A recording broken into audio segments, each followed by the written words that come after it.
प्यारे बच्चों, अब हम सब चलते हैं एक्टिविटी नंबर 5 की तरफ। देखिए इसमें क्या बोला गया है। Arrange the following sentences in the correct order, put the numbers in the given boxes, one is done for you. Arrange the following sentences in the correct order, ये जो सेंटेंसेस दिए गए हैं यहाँ पर, इनको सही क्रम में आपको सजाना है, अरेंज करना है, ठीक है। Put the numbers in the given boxes, जो यहाँ पे बॉक्स दिए गए हैं उसमें नंबर लिखो कि कौन सा किसके बाद आएगा। One is done for you, एक आपके लिए कर दिया गया है। कौन सा? देखिए ये जो है सी नंबर जो है एक कर दिया गया है आपके लिए, ठीक है। तो यहाँ पर 5 सेंटेंसेस हैं और एक कर दिया गया है, इसका मतलब हमको 4 और करना है। कहने का मतलब अगर ये फर्स्ट है तो सेकेंड, थर्ड, फोर्थ और फिफ्थ, ठीक है। इसमें से देखना है, हम लोग को पहले पढ़ लेना होगा। पहला देखते हैं हम, ये पहला है। एक चीज़ ध्यान रखें, अगर ये पहला है तो इसके बाद वाले सारे सेंटेंसेस जो हैं वो दूसरे, तीसरे, चौथे, पांचवा। तो पहले हम देखेंगे कि ये सेंटेंस टेक्स्ट में कहाँ है, ठीक है ना। हम लोग जो लेसन पढ़े हैं, ये वाला सेंटेंस पहला जो दिया गया है यह कहाँ है, तो इसको हम पढ़ते हैं। नंबर सी क्या है? The old women order the sky to stop raining, ठीक है। तो इसको हम लोग ढूंढते हैं कि ये जो है सेंटेंस कहाँ पर है चैप्टर में। इसके लिए हमको देखना पड़ेगा, ये देखते हैं, ये जो है देखो यहाँ पर है, जो पेज नंबर 17 है, इसमें यहाँ पर है the old women looked angrily at the sky, stop raining at once, she ordered, ठीक है ना। ये है पहला सेंटेंस, यहाँ पे आ गया है। ये जो पहला आपका सेंटेंस है, the old women ordered the sky to stop raining, वही है ये। देखें आप ध्यान से कि the old women looked angrily at the sky, stop raining at once, she ordered. अब देखिए जब ये पहला सेंटेंस आपको मिल गया यहाँ पे, तो जो भी सेकेंड, थर्ड, फोर्थ, फिफ्थ जो सेंटेंस हैं वो भी इसके बाद ही होंगे, ठीक है ना। तो एक काम करते हैं हम लोग, अब जो हैं ये जो बचे हुए हैं ए, बी, डी, ई, इसको हम लोग पढ़ लेते हैं ताकि हम जब ढूंढे हैं सेंटेंसेस को तो हमको सुविधा होगी। तो पढ़ते हैं। पहला क्या है? The sky flew out of reach of the old women's broom. Second क्या है? The sky could take it no more. D number क्या है? The old women kept on sweeping. Number E, the sky could not stop raining, ठीक है। तो पहला हम लोग को यहाँ मिल गया है, देखो यहाँ पे है the sky could not stop raining, है ना। तो देखिए इसके बाद हमको ढूंढना पड़ेगा इन चारों में से कौन सा सेंटेंस है। The sky could not stop raining, समझ में आ गया। इसके बाद ये वाला जस्ट है, इसका मतलब ये नंबर 2 है ना। यहाँ पर जो दिया गया है आपको, ये क्या है? ई नंबर, ये क्या है? नंबर 2 है। तो हमको यहाँ पे लिख देना होगा नंबर 2, ठीक है। ये हो गया, ये हो गया है, ये हो गया है। हम बचा है ए, बी और डी। तो देखते हैं इसके बाद कौन सा सेंटेंस आता है।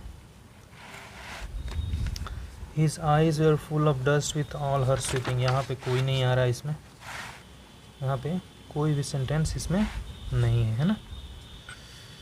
तो हमको क्या करना होगा,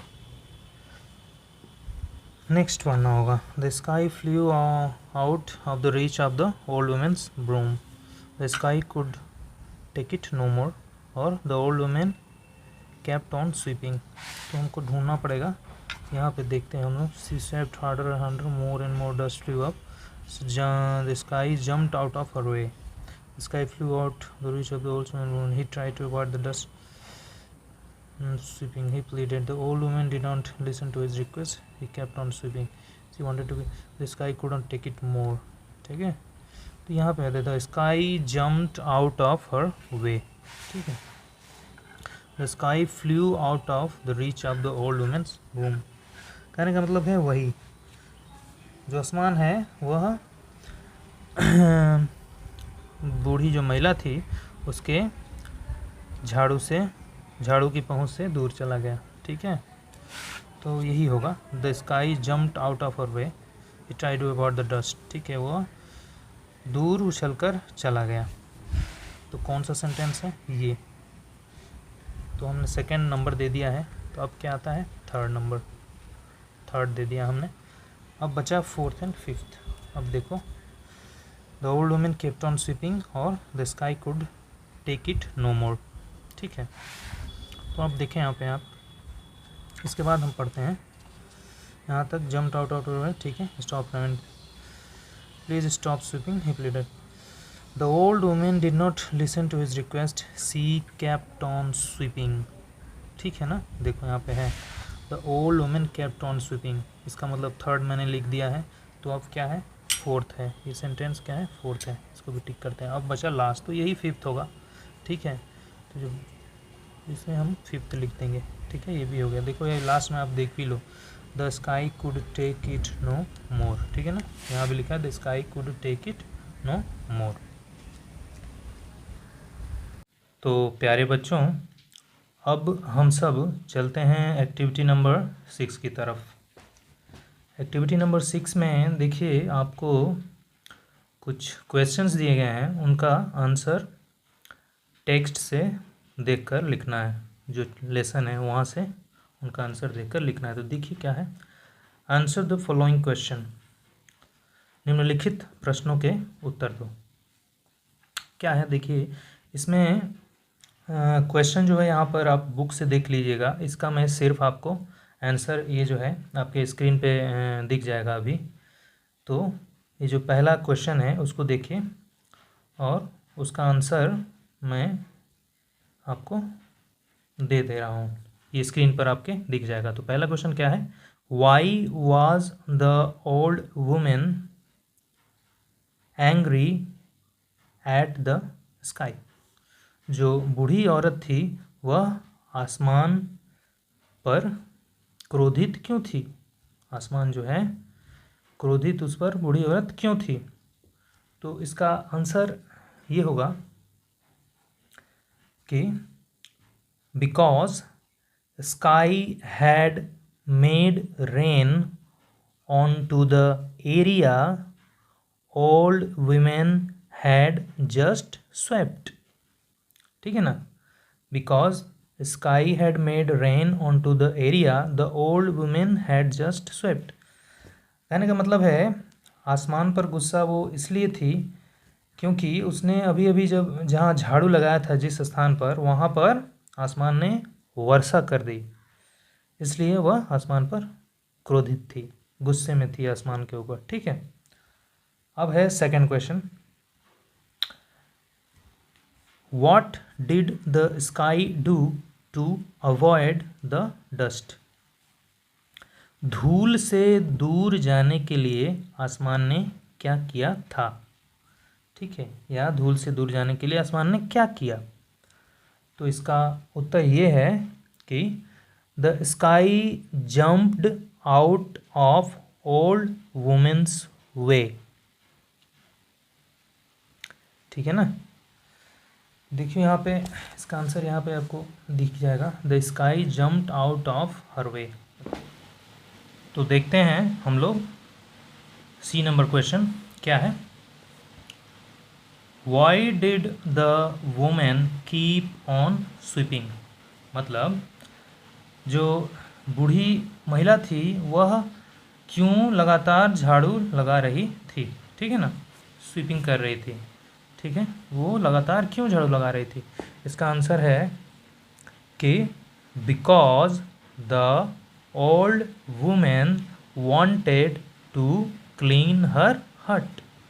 क्योंकि वह अपनी झोपड़ी है उसको साफ रखना चाहती थी, साफ करना चाहती थी। यहाँ पर है देखो, सी वांटेड टू कीप हर हट क्लीन। ठीक है, तो ये हो गया सी नंबर का आंसर। नंबर डी देखें, is the sky your friend. ये आप लोगों से पूछा जा रहा है कि क्या आसमान तुम्हारा मित्र है? Give reasons for your answer. अपना जो उत्तर है, आप जो उत्तर दे रहे हैं उसका कारण बताइए। अगर है तो कैसे, अगर नहीं है तो कैसे नहीं है, ठीक है। तो इसका आंसर आप लोग लिखिएगा कि हाँ आसमान हमारा मित्र है। तो इसमें आप ये लिख सकते हैं कि yes sky is our friend, हाँ आसमान हमारा मित्र है।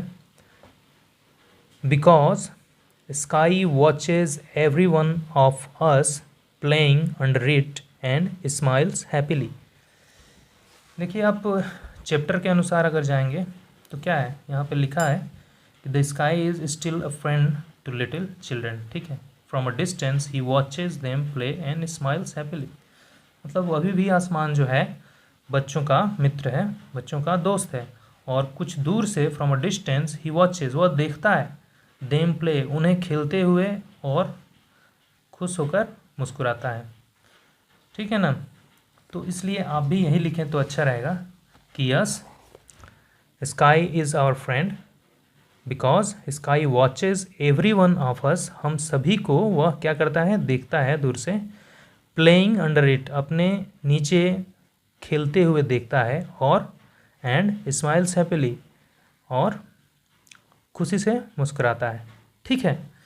तो ये जो चारों आंसर्स ये जो आपको दिए गए हैं, ये जो दिख रहे हैं आपके स्क्रीन पे, इनको आप अपने अभ्यास पुस्तिकाएं जो हैं आपकी, उन पे आप कर्सिव राइटिंग में इसको लिख लीजिएगा। पहले आप इसका प्रश्न लिखिए, उसके बाद ये जो आंसर दिए गए हैं वो आंसर लिखिएगा। सिर्फ आंसर मत लिखिएगा, पहले इसका प्रश्न ये जो है नंबर ए लिख कर, मान लीजिए नंबर ए लिख लिया, उसके बाद आंसर लिख कर उसका ऐसे नीचे आंसर लिखिएगा, ये जो आपको सामने दिया गया है, ठीक है। तो चलते हैं नेक्स्ट एक्टिविटी की तरफ। नेक्स्ट एक्टिविटी से पहले यहाँ पर कुछ दिया गया है, लेट्स लर्न, चलो सीखते हैं, ठीक है ना। देखिए यहाँ पर क्या सिखाया जा रहा है, let's learn. Let's read the following sentences. चलो निम्नलिखित वाक्यों को पढ़ते हैं। क्या है निम्नलिखित वाक्यों में,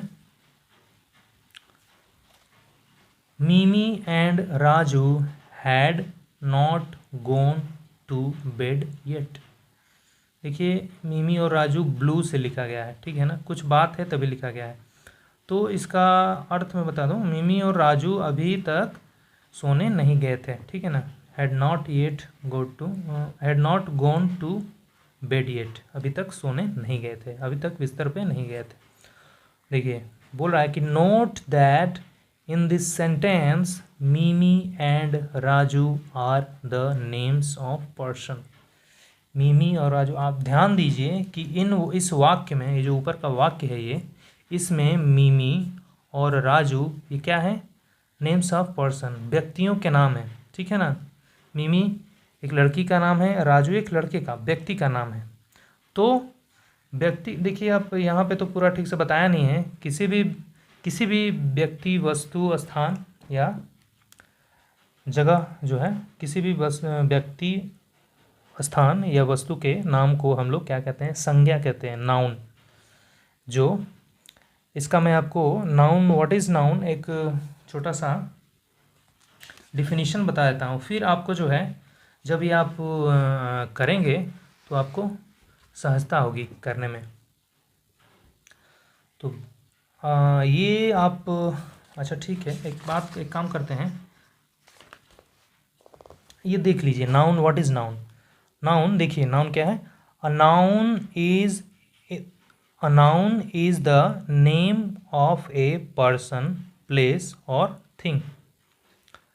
एग्जाम्पल राम, श्याम, बनारस, गंगा, टेबल, चेन्नई। देखिए a noun is the name of a person, यहाँ पर दिया गया कि एक नाउन जो है, संज्ञा इसको हिंदी में बोलते हैं, संज्ञा जो है यह क्या है, किसी व्यक्ति, स्थान या वस्तु का नाम है, ठीक है ना। आप ऐसे भी इस बात को याद रखिए बच्चों कि every name is called a noun, किसी भी नाम को हम संज्ञा बोलते हैं, चाहे वो किसी भी चीज़ का नाम हो, व्यक्ति का हो, वस्तु का हो, स्थान का हो, भाव का हो, कुछ भी का हो, किसी भी चीज़ का हो, तो उसको हम लोग क्या बोलेंगे, संज्ञा, ठीक है। तो जैसे यहाँ पे दिया गया है, राम व्यक्ति का नाम है, श्याम भी व्यक्ति का नाम, बनारस जगह का नाम है, गंगा ये नदी का नाम है, टेबल वस्तु का नाम है, ठीक है ना, चेन्नई जगह का नाम है। तो ये हो गया नाउन। अब इसी पर आधारित करके आपको यहाँ पर एक एक्टिविटी दी गई है, एक्टिविटी 7A, ठीक है। तो इसको आप पढ़ें, देखें कैसे दिया गया है, क्या दिया गया है, ठीक है। तो पहले हम लोग पढ़ते हैं करना क्या है। Circle the words which are the names of persons, places और थिंग्स। उन सभी शब्दों को गोल करो, ऐसे गोला उनमें बनाओ जो व्यक्तियों के, स्थानों के तथा वस्तुओं के क्या है, नाम है, ठीक है ना। तो देखते हैं हम ए नंबर में क्या दिया गया है। मीरा इज ए गर्ल, ठीक है ना, मीरा एक लड़की है। क्या है, मीरा एक लड़की है, इसमें क्या है, नाम कौन सा है, मीरा, तो हम इसको क्या करेंगे, गोल। Number B, my uncle lives in Kolkata, इसमें नाम कौन सा है, माई भी नहीं है, अंकल भी नहीं, लिव्स भी नहीं, क्या है, कोलकाता है, कोलकाता को हम लोग क्या कहें, गोल। Number C, the Statesman is a famous newspaper, इसमें नाम कौन सा है, स्टेट्समैन, ठीक है ना, तो हम इसको गोल कर देंगे। ये वस्तु का नाम हो गया, ठीक है, ये व्यक्ति का नाम हो गया, ये स्थान का नाम हो गया। देखो ये मीरा क्या है, व्यक्ति है, किसी व्यक्ति का नाम हो गया, ठीक है ना, ये व्यक्ति हो गया, इसमें व्यक्ति हो गया, पर्सन, ठीक है, पर्सन। यहाँ क्या है, प्लेस हो गया, कोलकाता क्या है, प्लेस है। द स्टेट्समैन, स्टेट्समैन क्या है, न्यूज़पेपर है एक, the statement is the famous newspaper, statement जो है एक बहुत ही प्रसिद्ध समाचार पत्र है, न्यूज़पेपर। तो स्टेट्समैन क्या हो गया, थिंग हो गया, वस्तु, ठीक है ना। Number D, Piku went to Agra to see the Taj Mahal. अब देखो इसमें कौन सा है, पीकू जो है एक नाम है, किसी व्यक्ति का है, व्यक्ति का नाम है। वेंट टू आगरा ये स्थान है, आगरा जो है यूपी में है, आप अगर कभी बड़े हों तो वहाँ जाएं, वहाँ पर ताजमहल है। तो ये क्या है, ताजमहल, ताजमहल क्या है, वस्तु का नाम है। व्यक्ति, स्थान और वस्तु एक ही सेंटेंस में है, ठीक है। Piku went to Agra to see the Taj Mahal, Piku Agra गई या गया ताजमहल देखने के लिए, ठीक है, ताजमहल देखने के लिए पीकू आगरा गई, ठीक है। तो ये हो गया आपका एक्टिविटी नंबर 7A।